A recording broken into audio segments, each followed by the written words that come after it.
Stan Gibilisco back again with more kite information from the site intothewind.com, a link to which I will provide in the description of this video. These are kites that I would recommend for amateur radio 160 meter and 80 meter antennas, end-fed wires or ZEP antennas, which I will eventually describe in other videos and hopefully actually show you some of these things in flight. I'd probably have to wait till next winter on that one though, because that's when I'll likely go back to the Stargazer Ranch in Meeteetse, Wyoming, and do some of this stuff where there's plenty of room. But this is their site, and for the lightest winds I would recommend the Delta kites. Delta Wing, they're also called. And I think that probably for amateur radio operations, just a small Delta kite would probably be good enough. They have a 9-foot Delta kite, but the 7-foot levitation Delta kite will work in wind ranges from 5 to 20 miles an hour. They will fly at about a 60-degree angle with respect to the horizontal in a reasonable wind. If the wind gets up towards 20 miles an hour, though, they'll pull a little harder. They'll tend to turn over and over more, and they'll become unstable at that point. Here's a little closer up view of what one of these kites actually looks like. 7-foot wingspan from tip to tip here, and about 6 feet from the front to the back. There's one brace here and another brace there, and they're very easy to fly, and it's really a joy to fly a little kite like that. Now you can get a big one, a 16-footer, but I believe when you get up to that size you need to be involved with the Federal Aviation Administration. Here's a 9-foot levitation Delta kite. 4 to 20 miles an hour, it says. It'll actually supposedly lift at 4 miles an hour. Now, one of the interesting things about a kite like this, once you get it up a couple of 100 feet, there's usually a more steady wind up at that altitude, and so you can pretty much rely on it staying up, sometimes even when it seems down, almost completely calm at the surface. It's pretty nearly it's really amazing. It's almost like a helium balloon or something flying like that. So let's go to traditional kites again. For a little bit stronger wind, you would want a Delta Conine or winged box kite.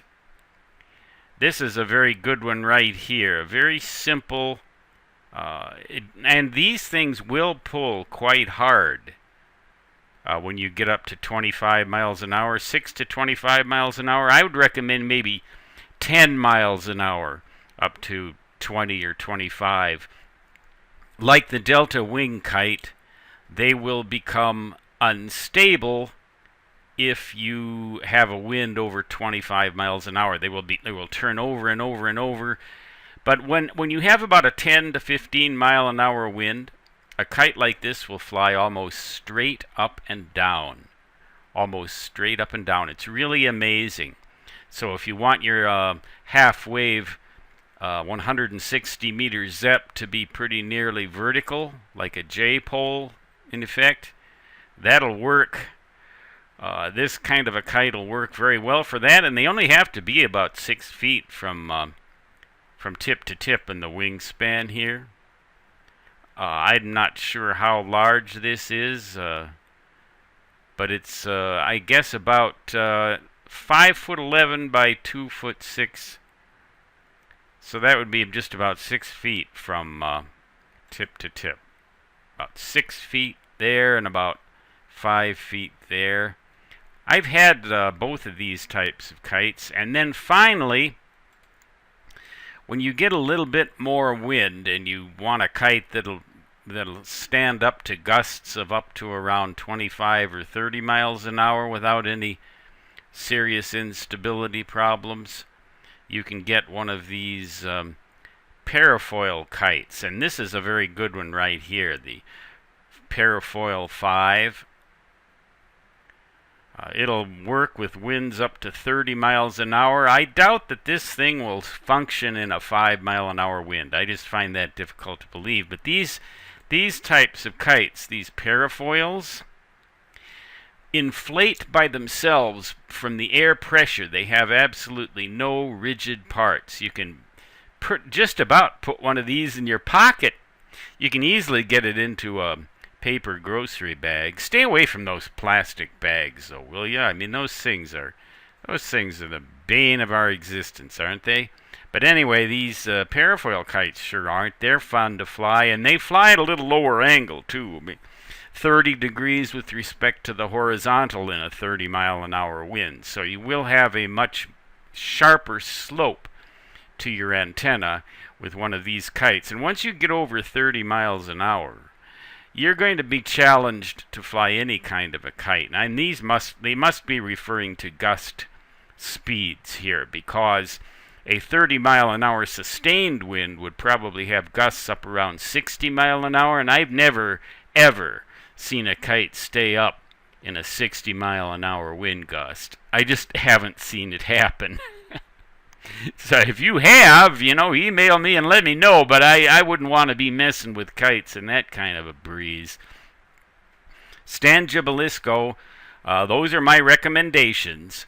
The Delta Wing kite, the Delta for lightest winds, Delta Conine for a little bit stronger winds, and airfoil kites for the strongest winds you're likely to encounter before you have to pack it in and wait for things to get a little bit better.